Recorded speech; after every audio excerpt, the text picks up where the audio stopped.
신앙의 성장, 이런 제목이죠.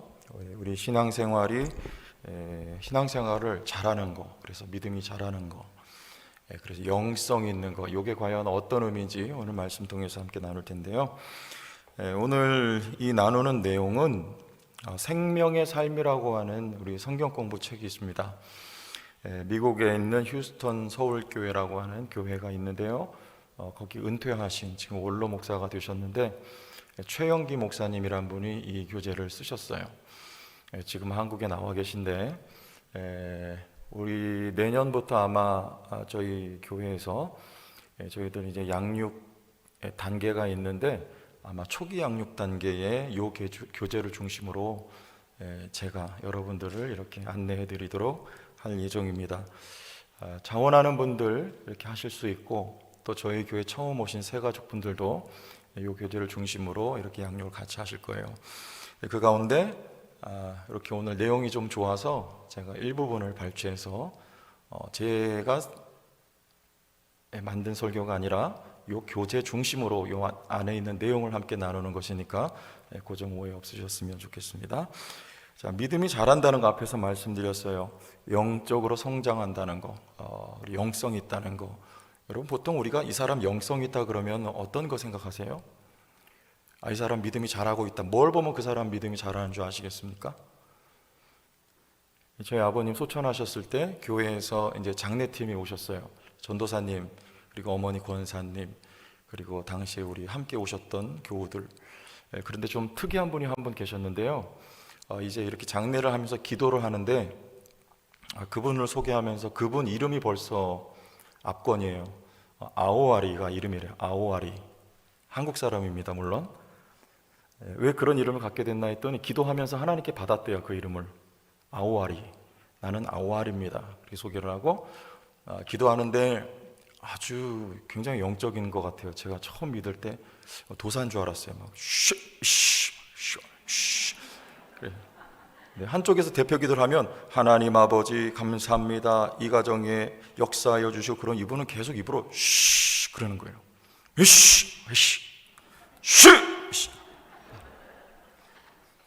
그러니까 그거 보고 막 여러분, 그런 분 보면 영적인 것 같지 않아요? 보통 그렇게 생각하죠.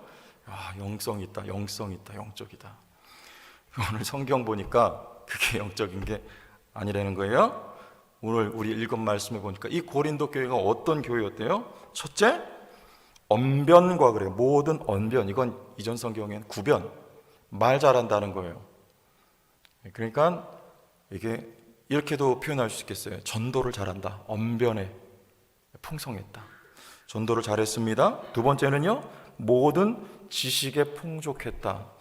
어떤 지식일까요? 성경 지식, 성경 지식. 우리 내년에 우리도 어성경이 읽어지네 이제 정식으로 교회에서 개설을 할 계획인데 물론 우리 공부 열심히 해야 돼요. 여기 그러니까 이 고린도 교회가 마치 그런 교회 아니었나 싶어요. 모든 지식에 풍족했다. 그리고 세 번째는 6절 보니까 그리스도의 증거가 너희 중에 견고했다. 이 말은 구원의 확신이 분명하다, 그런 말이에요. 구원의 확신도 분명했어요. 그리고 더 중요한 거는 7절에 너희가 모든 은사에 부족함이 없었다. 우리 은사장 몇 장입니까? 고린도전서에 10? 우리 몇 장? 그거 팍팍 나와야 되는데 11장 은사장. 맞나요? 13장은 사랑장. 거기 보면 뭐 예언의 은사, 통변의 은사, 방언의 은사 뭐 다 나오잖아요. 그러니까 이 고린도 교회가 은사가 풍족했어요. 풍성했어요. 은사 체험이 많았습니다. 그 다음에 주 예수 그리스도의 나타나심을 뭐함이라? 기다림이라 그랬어요. 7절에 강렬한 재림에 대한 기다림이 있어요. 기대가 있었어요. 자, 요 5가지만 봐도 이 교회가 어떤 교회였습니까? 영적인 것 같아요. 영적인 것 같아요. 그리고 믿음이 이렇게 쑥 자란 교회처럼 보입니다. 그런데 우리 고린도전서 3장 말씀 보면 바울은 정반대 얘기를 하고 있어요. 이런 고린도 교회 교인들을 향해서 우리 말씀 보겠습니다. 고린도전서 3장 1절에서 3절 보시고 같이 한번 보세요. 자, 1절. 형제들아, 내가 신령한 자들을 대함과 같이 너희에게 말할 수 없어서 어디에 속한 자? 육신에 속한 자, 육신에 속한 자. 이게 웬일입니까? 우리가 딱 보면 이 정도 조건을 가지고 있는 교회입니다. 그런데 이 교회를 육신에 속한 자, 곧 그리스도 안에서 어떤 어린아이들을 대함과 같이 하노라. 신앙이 장성하다, 어리다는 거예요. 내가 너희를 저주로 먹이고 밥으로 아니하였노니 이는 너희가 감당하지 못하였음이거니와 지금도 못하리라. 3절 같이 시작. 너희는 아직도 육신에 속한 자로다. 너희 가운데 시기와 분쟁이 있으니 어찌 육신에 속하여 사람을 따라 행함이 아니리요. 어리다, 육신에 속했다. 왜 그렇습니까? 뭐가 있어요? 시기와 분쟁이 있다. 그 밑에 보면 파가 있어요. 네 가지. 무슨 파입니까? 쪽파, 대파, 양파. 아니죠? 무슨 파요? 바울파, 게바파, 아볼로파, 그리스도파. 파가 나뉘어져 있어요. 그래서 서로 분쟁하고 시기하고 다투고 싸울 때 이것을 보고 육신에 속했고 너희가 신앙이 참 어리구나. 은사가 많고 구변이 풍족하고 주님의 재림을 기다리고 말씀을 많이 알아도요, 바울은 말하는 겁니다. 너희가 믿음이 아직 어린아이다. 육신에 속했다. 전혀 영적이 아니다. 이렇게 말씀하고 있는 거죠. 그럼 영적인 건 어떤 겁니까? 신앙이 잘한다는 건 뭘 보면 아는 거예요? 반대로 뒤집어 보면 되죠. 왜 분쟁하고 왜 다투고 왜 싸웁니까? 내가 자아가 살아있기 때문이 아니에요? 내 자존심이 강하기 때문이 아닙니까? 그래 싸우는 거예요. 그럼 뭘 보면 알아요? 인격을 보면 알아요. 예수 안 믿는 사람들도 인격 훌륭한 사람 많습니다. 그러나 우리 교회 공동체 안에서의 인격은 그런 인격이 아니라 신앙 인격인 거예요. 신앙 인격. 신앙 인격은 뭐예요? 주님 아래에 있는 인격을 말하는 거예요. 그리스도 아래에 있는. 예수 없는 사람들 그리스도 아래에 있는 게 아니에요. 그리스도 아래에 있는 인격이란 누굴 닮은 인격입니까? 예수 닮았다. 요걸 보면 그 사람이 영적인지 아닌지, 그 사람의 믿음이 잘하고 있는지 아닌지 아는 거예요. 여러분, 최 목사 영적인 사람 같습니까? 좀 잘 보세요. 저의 인격을 보고 그거를 여러분 판단하셔야 되는 거예요. 막 이게 아니고 그분 인격을 보면, 저기 온누리교회에서 나온 어떤 장로님 막 사람 막 쓰러뜨리고 그러는데요, 그게 영적인 게 아니라 그 말입니다. 여기 성경에 인격을 보면 인격. 누구 닮았다? 예수 닮았다. 그분이 첫째 순종 같이, 두 번째 섬기느냐. 우리 예수님 첫 번째 뭐 하셨습니까? 순종하셨죠. 죽기까지 순종하셨어요. 우리 성경을 읽고 지나가야 돼요. 자, 빌립보서 유명하지만 읽어야 되겠습니다. 우리 5절에서 2장 5절에서 9절까지 보여주시고 같이 한번 우리 소리내서 읽습니다. 너희 안에 시작. 너희 안에 이 마음을 품으라. 곧 그리스도 예수의 마음이니 그는 근본 하나님의 본체시나 하나님과 동등됨을 취할 것으로 여기지 아니하시고 오히려 자기를 비워 종의 형체를 가지사 사람들과 같이 되셨고 사람의 모양으로 나타나사 자기를 낮추시고 죽기까지 복종하셨으니 곧 십자가에 죽으심이라. 이러므로 하나님이 그를 지극히 높여 모든 이름 위에 뛰어난 이름을 주사 그랬어요. 어떻게 해요? 하나님이에요. 그분은 하나님. 그런데 7절 보니까 자기를 텅 비워, 그 말이야, 비워. 낮아지신 것, 하나님께 순종하셔서 낮아지신 것, 이거예요. 여러분 순종하고 계신가요? 아멘이세요. 그분이 얼만큼 순종의 삶을 살고 있느냐, 요걸 보면 그분이 성장한 사람이냐 영성이 있는 사람이냐 그거를 판가름하는 기준이 되는 거예요. 순종하고 있느냐. 자, 우리 첫 번째 에베소서 6장 1절 보겠습니다. 자녀들아 주 안에서 너희 부모에게 순종하라. 이것이 옳으니라. 자녀들은요, 순종하되 주 안에서 순종해야 되는 거예요. 맹목적인 거 아니다. 역시 물론 하나님의 양육을 가지고 자녀들을 대할 때 자녀들을 순종해야 되는 거, 부모에게 순종. 두 번째 에베소서 5장 22절 아내들이여 자기 남편에게 복종하기를 주께 하듯 하라 그랬어요. 여기 아내된 여러분들 남편에게 복종하는 거예요. 이 순종이라고 하는 건요, 내가 할 만한 대상에게 하는 것이 아니라 순종하지 않아도 될 만한 대상에게 순종하는 수준까지 가야 되는 거예요. 남편이 남편 같지 않은데 어떻게 해야 돼요? 순종해야 되는 거예요. 세 번째 베드로전서 2장 18절 사환들아 범사에 두려워함으로 주인들에게 뭐하되 순종하되 선하고 관용하는 자들에게만 아니라 또한 까다로운 자들에게도 그리하라. 주인에게, 여기 당시엔 노예제도가 있었기 때문에 예수 믿었다고 해서 다 함부로 대하고 맡게, 그거 아니라는 거예요. 순종해야 된다는 거예요. 왜? 그 자리에 누가 세웠기 때문에. 그 순종은 그 주인 너머에 계신 하나님께 대한 순종이다, 그 말이에요. 우리의 모든 순종은 그렇습니다. 하나님께 내가 순종 잘합니다. 그거는요, 하나님이 세우신 이런 질서에 순종해 나가는 거예요. 그게 곧 하나님께 순종하는 겁니다. 왜 남편이 남편 같지 않아도 순종해야 되는가? 주 안에서 하나님이 세우신 질서란 말이에요. 남자는 머리로 주님이 세우셨다, 그 말입니다. 교회의 머리를 그리스도로 세우신 것처럼 주님이 세운 질서이기 때문에 그렇다는 거예요. 우리 네 번째 히브리서 13장 17절 너희를 인도하는 자들에게 순종하고 복종하라. 그들은 너희 영혼을 위하여 경성하기를 자신들이 청산할 자인 것 같지 않으니라. 그들로 하여금 즐거움으로 이것을 하게 하고 근심으로 하게 하지 말라. 그렇지 않으면 너희에게 유익이 없느니라. 우리 교회 공동체 안에서 누구에게? 말씀을 가르치는 자에게 뭐하라? 이게 제 말이면 여러분들 제가 여기서 말 못하겠어요. 하나님 말씀이 써 있으니까 하는 거예요. 왜 그럴까요? 여러분, 옛날에 그랬어요. 주의 종에게 순종해야 된다, 그런 말 많이 들었어요. 저도 잘하면서. 목사님에게 순종해야 된다.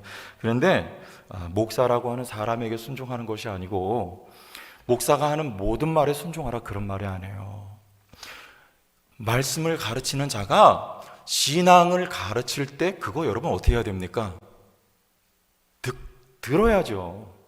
순종해야죠. 근데 요즘은요, 얼마나 우리 많이들 아셔서 그러는지 이 지도를 잘 안 받는 경우가 굉장히 많은 것 같아요. 성도님, 신앙적으로 이거는 이렇게 하셔야 됩니다, 그러시면 안 됩니다, 그러면 조금 마음에 안 들어도 따라야 되는 거 맞죠? 순종해야 되는 거죠? 그런데 그거를 잘 안 들어요. 여러분, 그러면 이 목사가 무슨 소용이 있습니까? 안 그래요? 목사가 무슨 소용이 있어요, 그러면? 목사는 말씀을 가르치고 성도님들을 지도하고 주님이 원하시는 길로 인도하라고 이끌어가라고 하나님 세워주셨으니까 그 일을 하면 잘못된 가르침이 아닌 이상은 성도님들이 이렇게 따라오셔야지. 그게 하나님 세우신 질서입니다. 근데 그렇지 않으면 이게 교회가 질서가 안 세워지는 거예요. 제각각. 다섯 번째 로마서 13장 1절 각 사람은 위에 있는 권세들에게 뭐라? 복종하라. 권세는 하나님으로부터 나지 않음이 없나니 모든 권세는 다 하나님께서 정하신 바라 그랬어요. 하나님께로부터 났게 질서예요. 여기 뭐 여러 가지 신학적인 견해도 많고 또 논의할 부분도 많지만 오늘 말씀은 하나님 세우신 권세에 순종하라, 이런 말씀하고 있습니다. 자, 그래서 순종은 뭐 해야 된다? 연습해야 돼요. 연습. 여러분 가정에서도 연습하세요.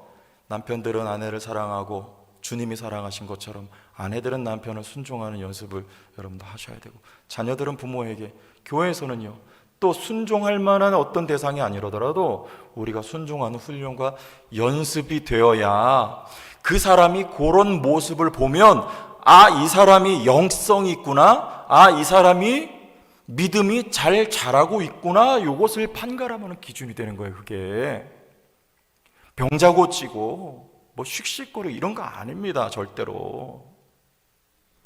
두 번째 뭐라 그랬어요? 예수님의 삶의 특징은 섬김이라고 했어요. 섬김. 우리 성도교회 섬기는 교회 맞습니까? 더 많이 섬겨야 되겠어요. 우리 여러분 지역장님들, 제가 이렇게 지역장 회의를 하다 보면 그런 말씀들 하세요. 우리 구역장님들이 지역마다 내 구역이 이렇게 배속이 돼 있잖아요.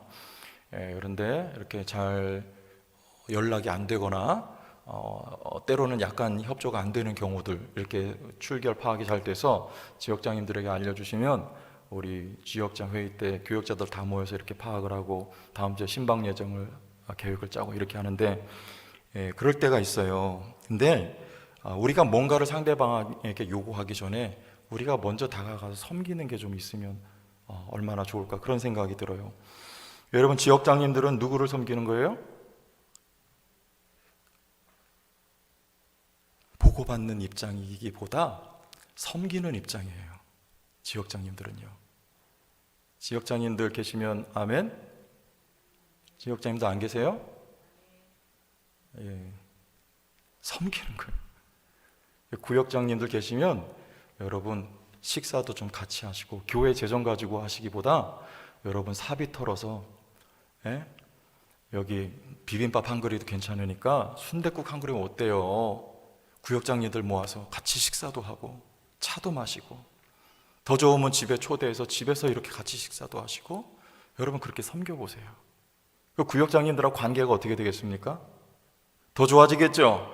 감동하겠죠? 또 구역장님들은요, 누구를? 구역원들을 그렇게 섬겨보세요. 제가 이번에 세미나 갔다 왔잖아요. 세미나 갔다 오니까 셈이 막 나요. 얼마나 잘하는지 그 교회가. 좋은 거 배웠어요. 거기는 코로나인데 이 구역 모임을 멈춘 게 아니라 어떻게 해서든지 구역 모임을 하는 거예요. 온라인으로 줌 통해서 하고요. 그리고 심지어는 구역원 가운데 전체가 다 못 모이니까 2분씩 골라가지고 매주 2명씩 만나는 거예요, 구역장이. 그래서 이 코로나 상황 속에서도 구역 모임의 끈을 놓지 않고 계속 만나고 있는 거예요.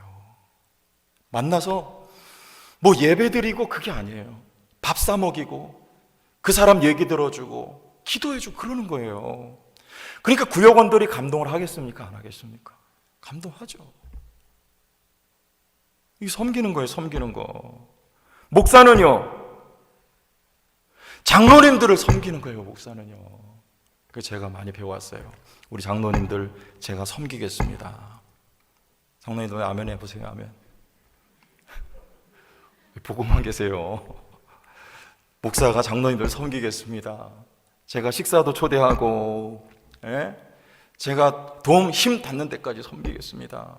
필요하면 기도해드리겠습니다. 목사는 장로님들 섬기고. 제가 부목사 오래 하다가 이제 담임 목회자 된 지 몇 개월 안 됐잖아요. 담임 목사가 돼 보니까 이렇게 뭐 모임이 좀 생기는 것 같아요. 회가 좀 있어요. 회. 무슨 회, 노회, 뭐 무슨 회, 뭐 무슨 회, 뭐 모둠회. 회가 많아요. 모둠회는 좋아요. 광어, 농어 뭐 이런 거 맛있잖아요. 근데 저는 체질상 이렇게 바깥으로 많이 다니는 걸 안 해봐서, 저는요 그런 거 안 해봐서 잘 이렇게 아직 썩 마음에 그렇게 이게 왜 이거 뭘까 이런 느낌인데, 그런데 이렇게 해서 뭐 이렇게 무슨 회 모임 있고 어디 가고 이렇게 하면은 물론 필요한 모임에 가야 돼요. 그거 다 이렇게 안 가고 그러면 안 됩니다. 그런데 이게 마음을 조금 이렇게 잘못 먹으면 어떤 명분을 가지고 얼마든지 막 이렇게 다니면서 이렇게 할 수가 있겠더라고요. 응? 그래서 잘못하면 이게 본질과 비본질이 아주 극단적으로 가면 이게 바뀌는 경우가 생길 수도 있을 것 같아요. 그래서 제가 속으로 그랬어요. 야, 이거 참 조심해야 되겠다. 스스로가 다지고 경계하고 하나님이 저에게 맡겨주신 양무리들이 있으니까 그 양무리들을 먹이고 섬기는 일에 중점을 두고, 아니 그 일을 위해서 죽어지는 그런 목회자가 돼야 되겠다. 하나님 앞에 스스로 이제 시작한 지 얼마 안 됐지만 이게 자꾸 익숙해지고 습관이 되면 그렇게 되기가 쉽겠더라고요. 섬기는 것보다 그런 자리가 더 익숙해지고 편안하게. 담임 목사는 그래요. 그런데 우리 목사님들, 우리 저 말고 다른 목사님들은 어때요? 저는 밖으로 다닐 일도 있고 한데 그냥 교회 주구장창 우중충한데 어떻게 보면 앉아가지고 그 시커먼 남자 둘이 앉아가지고 그렇게 계셔야 되잖아요. 여러분들 맛있는 거 생기면 저는 조금만 주시면 돼요. 안 주면 서운하니까. 그리고 우리 홍 목사님하고 김용호 목사님 많이 좀 드리시기 바랍니다. 왜 아멘 안 하세요? 아멘? 우리 목사님들 많이 섬겨주시기 바랍니다. 저는 우리 목사님들을 더 많이 섬기기를 결심했어요. 이렇게 우리 교회에 섬김의 이 좋은 영성이 흐르기를 바라요. 여러분, 우리 교회가 말로만이 아니라 섬김의 공동체, 나눔의 공동체예요. 선교의 공동체가 되는 거예요. 네. 실제로 얼마나 아름다운 공동체가 되겠어요. 성도교회에 오면 섬김을 받아요. 새신자가 오면 섬김을 받아요. 불신자들도 섬김을 받아야 돼요. 우리는 그 방향으로 나가야 되는 거예요. 목사 중심으로 바깥에서부터 이렇게 들어오는 섬김이 아니라 나가는 섬김, 베풀어지는 섬김, 이런 교회가 되면 여러분 세상에 주목받는 교회, 절로 부흥하지 않겠습니까? 그야말로 아름다운 공동체가 되는 거예요. 저는 바랍니다. 우리 성도교회를 통해서 세계를 섬기길 바랍니다. 세계를 먹이길 바라요. 근데 이거는 추상적이고 뜬구름 잡는 얘기가 아니에요. 구체적인 것부터 하면 되는 거 아닐까요? 네? 제가 그래서 그랬어요. 아직 우리 장로님 몇 분들하고 이야기도 하고 했는데 당회에서 정식으로 한번 이야기를 해야 될 부분이지만 우리 절기헌금은 이제 앞으로 다 바깥으로 쓰자. 예? 당장 이번에 추수감사주일부터 절기헌금 들어오면 그거 우리 요즘 뉴스 들어보니까 코로나 때문에 문 닫는 교회도 많고 저희 교회는 감사하게도 이렇게 모든 것들이 다 채워지지만 그렇지 못한 교회가 참 많다는 거예요. 교회가 재정이 어려워져요. 작은 교회일수록 그게 더 어렵답니다. 성도들이 나오질 않아요. 교회 떠나고. 그래서 이번에 우리 추수감사주일에 헌금 다 들어오면 우리 이 지역에 우리 노회 안에 있는 미자립게 어려운 교회 그거 다 전액 다 우리가 섬기는 일에 쓰자고 제가 한번 이렇게 비공식적인 루트를 통해서 제안을 해드렸었는데 우리 장로님들이 다 한번 동의를 이렇게 하시는 것 같은데, 예? 할 수 있습니까? 없습니까? 할 수 있는 것부터 우리가 그렇게 아름다운 섬김을 하면 되잖아요. 우리 이번에 성탄절에 또 제가 제안 하나 했어요. 뭐냐? 여러분 구역별로 이렇게 선교사님들 정해서 제가 지금 이야기 들어보니까 몇 분이면 17분 됐대. 17구역에서 정했어요. 선교지를. 예? 아직 조금 남았어요. 반 이상이 이렇게 따라와 주시고 감사드리고 지금도 아직 잘 못 모여서 준비하고 계신 것 같은데 정해지면 우리 성탄절 전에 우리 여전도 회장님한테 제가 한번 통화를 해서 부탁을 드렸어요. 우리 청년부에서 하던 그거 선교사님들 우리 성탄절에 위로의 선물 보내는 거, 응? 요번에 우리가 선교사님들 다 컨택이 되면은 한 30분 정도 될 테니까 아마 우리 그분들에게 단돈 10만 원씩이라도 성탄절에 위로하는 그런 뜻에서 우리 10만 원씩이라도 크리스마스 때 가족들하고 함께 식사라도 하시라고 격려 차원에서 우리 보내드립시다. 할 수 있습니까? 없습니까? 할 수 있잖아요. 그렇게 우리가 실제적인 거 할 수 있는 것부터 한 가지씩 순종하면서 우리가 섬기다 보면 섬김이라고 하는 것은 내 필요가 아니라 남의 필요를 우선하는 거예요. 그럼 섬길 수 있어요. 여러분 이번 주부터 이 주보 보셨어요? 흑백입니까? 칼라입니까? 왜 이렇게 될게요? 복사기 고장나서? 우리의 필요보다 먼저 남의 필요를 우선해야 된다는 겁니다. 이거 제가 전화로 전사님한테 여쭤봤어요. 물어봤어요. 우리 칼라로 하면 얼마 더 듭니까? 그랬더니 한 달에 17만 8천 원? 매월 1년이면 얼마예요? 200여만 원 되잖아요. 요즘에는요 이 주보가 순서지 이상 의미가 없어요. 주보 빚값 번쩍하다고 그 교회가 잘 나가고 훌륭한 교회 아닙니다. 절대. 여러분 오히려 이렇게 된 것을 우리 교회가 충북 동로에서 그래도 뭐 장자교회라고 하는 교회가 주보가 이렇게 흑백으로 인쇄돼서 나가는 거 여러분 자랑하세요. 아멘? 왜냐하면 그만큼이라도 아껴서 우리가 섬기는 데 쓰자 그 말입니다. 섬기는데 10만 원씩 선교사님 한 번 더 드릴 수 있잖아요. 1년 동안 남지 않습니까? 우리의 필요보다 타인의 필요를 우선할 때 섬길 수 있는 거예요. 여러분 구역별로 하자고 하니까 뭐 구역 안에서 할 게 많잖아요. 뭐 식사도 해야 되고 경조사비도 다 해야 되지만 우리의 먼저 필요보다 타인의 필요를 우선을 해야지 우리가 섬길 수 있는 거라니까요. 그리고 그 섬김이 더 빛을 발하는 거예요. 우리 교회 여러분 보세요. 고칠 것도 많고 인테리어 할 것도 많고 얼마나 많아요. 물론 하나님이 기회 주시고 여건 주시면 우리가 하겠지만 그러나 먼저 이거 우선 놔두더라도 여러분 우리가 저 밖에 선교하고 전도하는 일, 구제하는 일, 어려운 교회 섬기는 일에 힘쓰는 섬기는 공동체가 됐으면 좋겠습니다. 아멘? 가슴이 뜨거워지지 않아요? 우리 그런 교회가 되면 우리 교회가 무슨 요만한 교회가 무슨 세계를 먹여 살리느냐? 아니요. 실력은 하나님께 있습니다. 내 실력 갖고 하는 거 아니에요. 마음의 소원 가지고 여러분 작은 것부터 하나하나 실천하면서 하나님 앞에 간구하고 기도하고 나갈 때 하나님이 우리 교회의 실력이 되어주시는 거예요. 하나님이 그런 교회를 만들어 주십니다. 섬길 수 있도록. 사람이 없으면 사람 보내주십니다. 제천의 경제가 어렵다고요? 우리 교회 때문에 하나님이 이 지역을 변화시키세요. 믿음이 있어야지.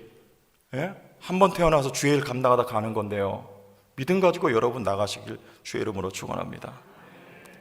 우리 교회가, 우리 개인, 여러분 가정이 순종하는 그리고 섬기는 우리 교회가 돼야 돼요.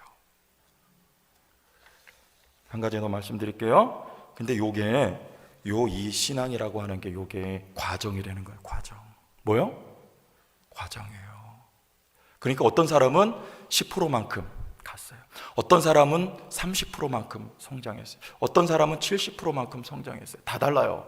그러나 중요한 건 모두가 다 과정이라는 거예요. 완성이 있다 없다. 주님 나라 갈 때까지 완성 없어요. 그러니까 무슨 말입니까? 낙심하라 하지 마라. 하지 마라. 아직 내 실력이, 아직 내가 순종의 정도가, 아직 나의 섬김의 분량이, 그러나 우리는 항상 부족해요. 그러나 자기 자책하지 말고 낙심하지 말고 하나님 앞에 내가 잘못한 것이 깨달아지고 느껴지거들랑 회개하고 털어버리고 일어서서 주님 향하여서 계속해서 믿음의 다름박질을 계속하란 말입니다.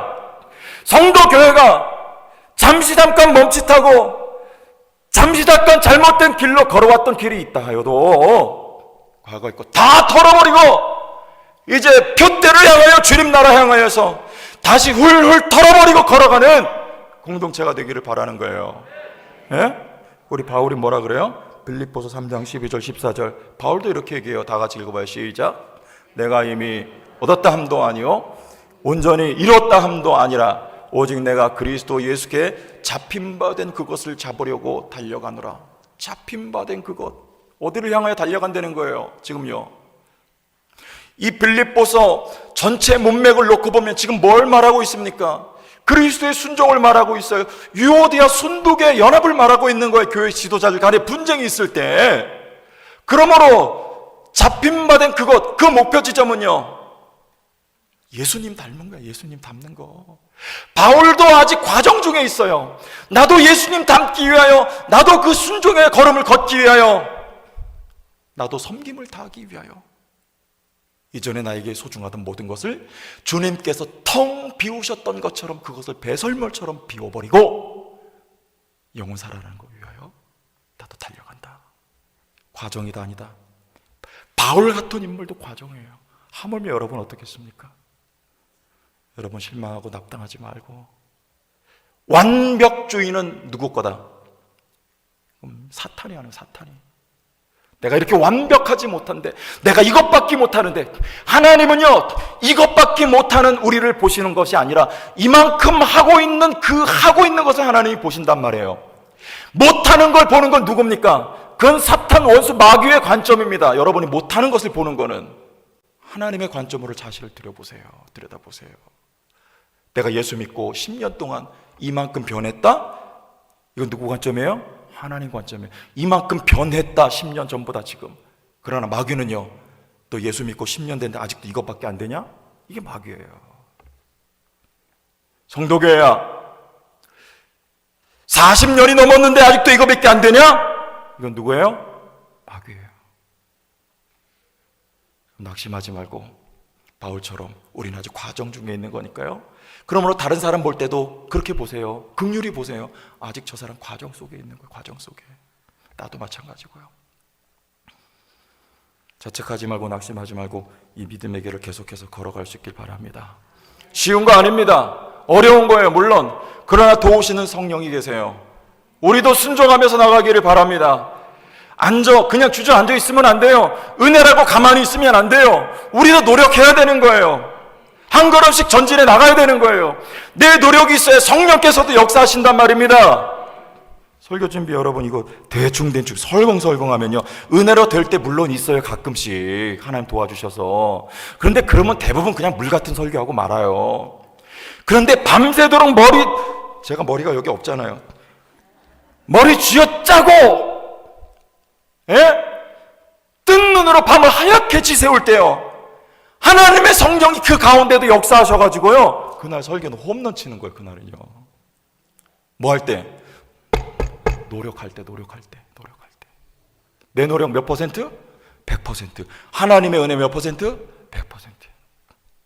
여러분 안 되고 힘들어도 우리 같이, 저하고 같이, 최 목사하고 같이, 우리 장로님들하고 같이, 권사님들하고 같이, 여러분 모두가 함께 우리 순종하는 공동체가 되기를 바라고요, 섬기는 공동체가 되기를 바랍니다. 누구 닮은 교회? 예수님 닮은 교회. 우리 성도교회가 될 수 있길 주의 이름으로 축원합니다. 하나님 아버지, 전해진 말씀처럼 이제 다시 2022년에는 말씀 붙들고 의지해서 일어서기를 원합니다. 예수님 닮은 교회가 되기를 원합니다. 순종하기를 원합니다. 섬기기를 원합니다. 주님의 실력으로 감당하기를 원합니다. 성령의 도우심을 힘입어 걸어가기를 원합니다. 세계를 섬기기를 원합니다. 지역을 섬기기를 원합니다. 하나님 아버지, 우리 교회를 사용하여 주시고 하나님께 모든 영광 올려드리게 하옵소서. 필요한 것을 부어 주옵소서. 실력도 더하여 주옵소서. 고칠 자를 고쳐 주옵소서. 질병도 치유받게 하여 주옵소서. 문제도 해결되게 하여 주옵소서. 가정과 사업이 일어나게 하여 주옵소서. 살아계신 예수님 이름으로 기도하옵나이다. 아멘.